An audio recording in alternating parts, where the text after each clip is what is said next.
The hidden psychology of games and the power of strategic generosity. The poisoned gift. How a simple thank you can control you for years. Did you know that Walt Disney discovered the darkest secret of human nature by watching how kids reacted to free Mickey Mouse ears at Disneyland? He realized that a small gift creates a psychological debt that can last for decades. And today, you're going to learn how to use this same strategy to dominate any situation in your life. That daily reward in your favorite mobile game isn't a gift. It's a psychological trap based on power law number 12.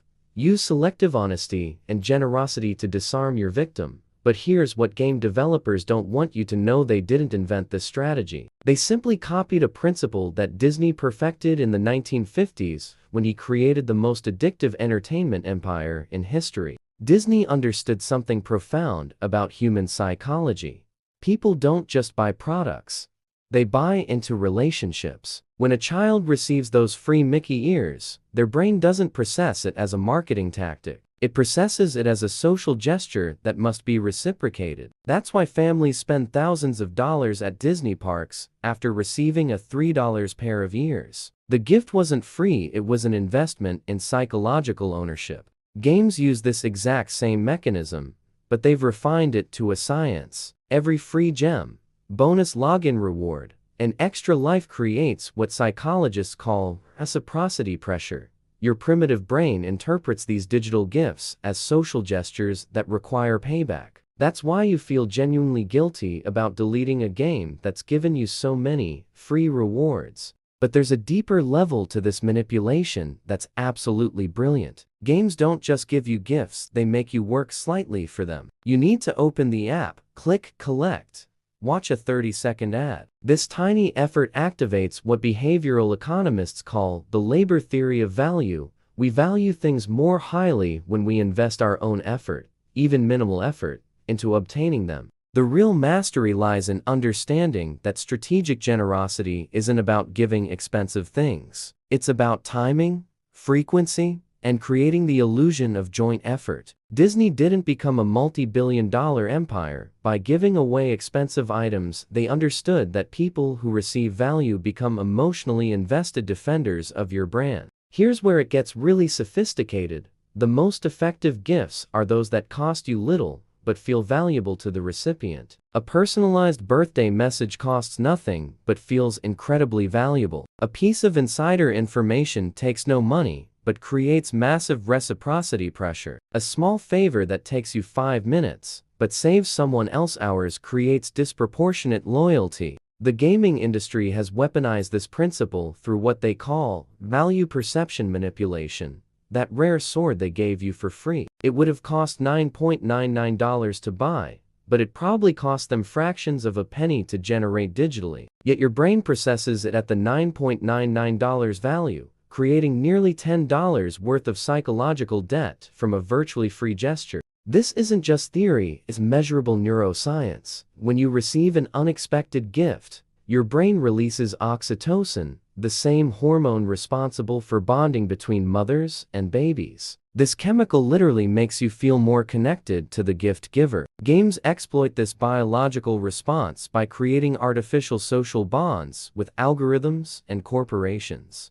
The most disturbing part: this strategy works even when you know it's happening. Awareness doesn't create immunity. Even Disney executives who understand the psychology still feel compelled to reciprocate when they receive gifts. The reciprocity instinct is so deeply hardwired that consciousness alone can't override it. Test this psychological leverage right now. Pick someone you want to influence: a boss, a client, a romantic interest. For the next 7 days, give them one small unexpected gift daily. It could be a specific compliment, useful information, or a coffee bought for no special occasion. Watch how the entire dynamic between you shifts. More importantly, observe how you start feeling about this person. Drop a comment with "tested" when you experience this transformation firsthand. The almost addiction: why losing hooks you harder than winning. What does Oprah Winfrey have in common with slot machine designers? Both discovered that the secret to addicting people isn't giving them what they want, it's almost giving it to them. And this discovery created billions in revenue and millions of addicts.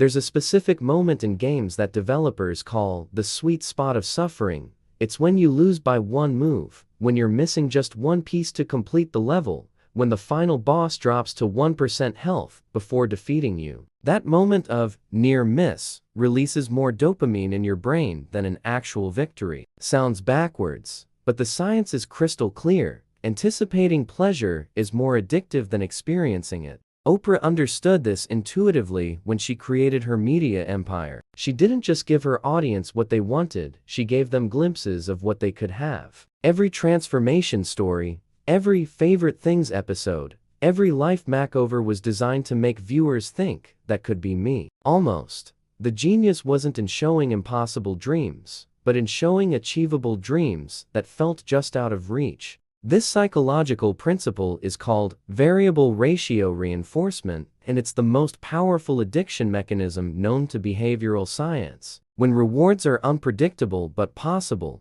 your brain becomes obsessed with the next attempt. It's why you can't stop checking your phone. You never know when that next notification might be the important one you've been waiting for. Casino designers turned this into an exact science. Slot machines aren't programmed for you to lose constantly, they're programmed for you to almost win constantly. 3 matching symbols make you lose, but 2 matching symbols, with the third one spinning tantalizingly close, that makes you play again immediately. The near miss creates more motivation than either a clear win or a clear loss. But here's the most disturbing insight.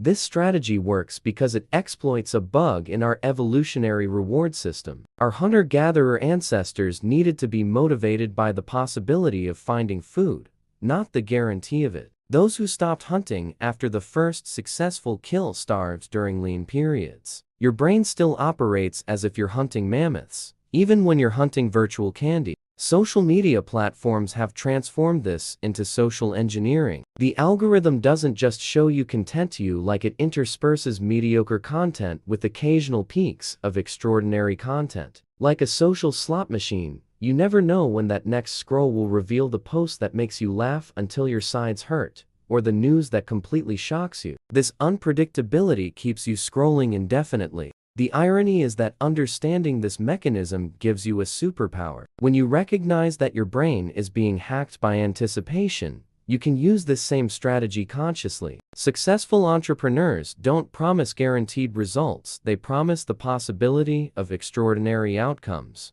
Dating apps don't show you only compatible people, they intersperse average profiles with incredible ones, keeping you swiping. Here's where it gets really sophisticated.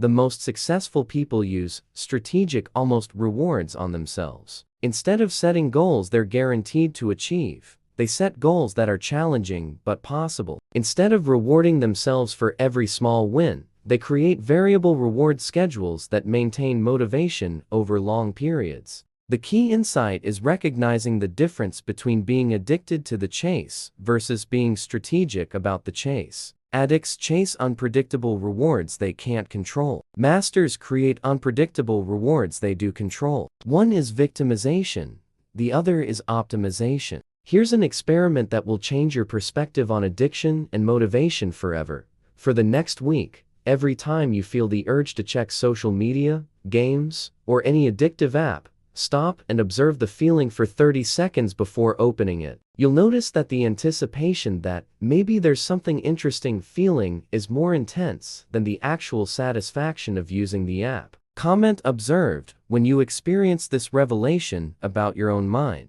The Willpower Algorithm: How to Transform Mental Weakness into Superpower.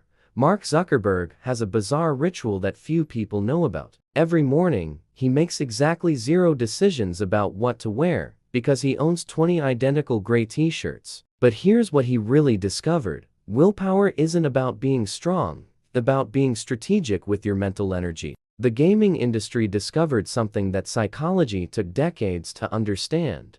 Willpower is a finite resource that depletes like a smartphone battery. Every decision you make during the day, from choosing what clothes to wear to resisting that donut, drains a little bit of this mental energy. Game developers exploit this deliberately, bombarding you with micro decisions until your resistance crumbles. Think about how a mobile game operates. Choose your character, select a weapon, Decide which mission to complete, buy upgrades, customize your appearance. These are dozens of small decisions that feel like empowerment, but they're actually draining your capacity to make the most important decision.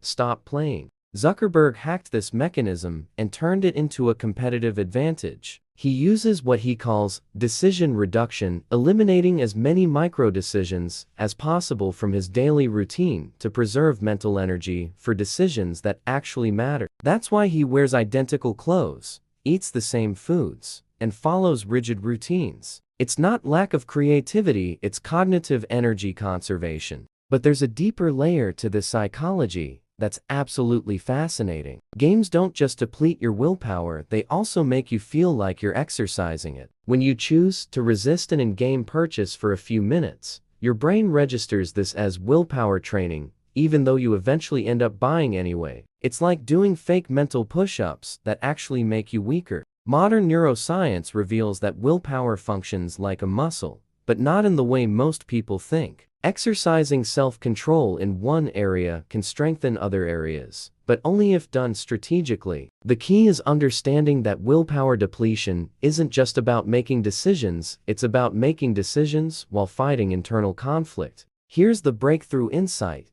Games make you feel like you're in control while you're actually being controlled. You choose when to play, how long to spend, which items to buy. But these choices happen within a system designed to maximize your engagement. It's like having the illusion of steering a car while someone else controls the wheel. The real mastery comes from applying this strategy consciously in your life. Instead of trying to strengthen willpower through extreme deprivation, you create systems that reduce the need for willpower altogether. Successful people don't resist bad decisions, they create environmental filters that eliminate 99% of bad options before they even need to decide. This is why the most successful people seem to have effortless discipline. They're not more disciplined than you, they've simply automated more of their decisions. Their environment does the heavy lifting, so their willpower can focus on high-impact choices. The ultimate realization is that decision fatigue isn't just about the number of choices you make, it's about the emotional weight of those choices. A decision between two equally good options takes more mental energy than a decision between one obvious right choice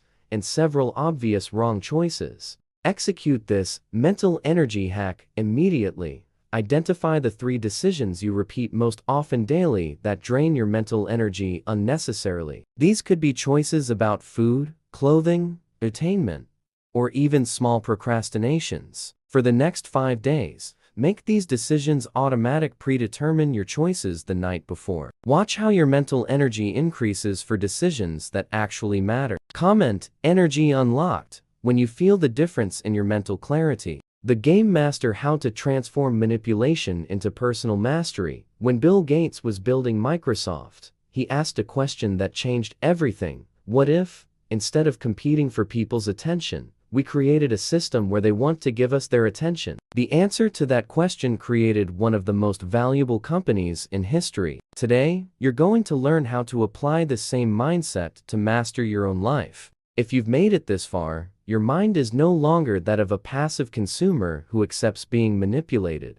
You understand the mechanisms, recognize the patterns, and now you're ready for the final transformation.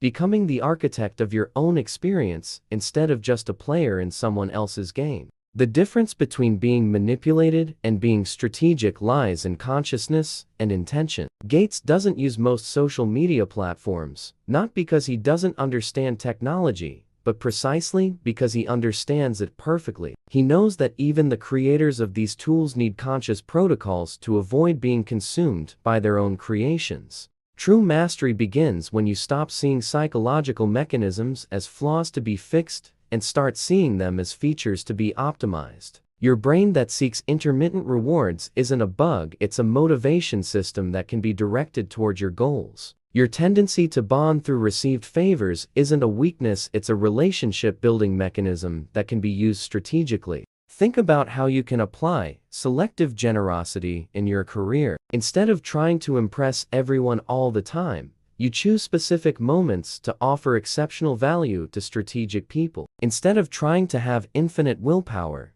you create systems that make your important decisions automatic. Instead of seeking instant gratification, you design intermittent rewards for your own long-term goals. The secret lies in understanding that you're always playing some game. The question is whether you'll be conscious about which game you're playing and what the rules are. Gates didn't become a billionaire by accident. He deliberately chose to play the long-term value creation game, while his competitors played the quarterly profit game. Real transformation happens when you stop asking, "How can I resist this?" and start asking, "How can I use this?" Your procrastination can become a signal that you need to reassess your priorities. Your tendency to be influenced by small favors can become a conscious networking tool. Your search for rewards can be channeled into creating progress milestones for your personal projects. The ultimate insight is that the most successful people don't fight their psychological tendencies, they architect environments where their natural tendencies work for them instead of against them. They don't try to eliminate their reward-seeking behavior, they point it toward meaningful objectives. They don't attempt to become emotionless, they create emotional triggers that serve their goals.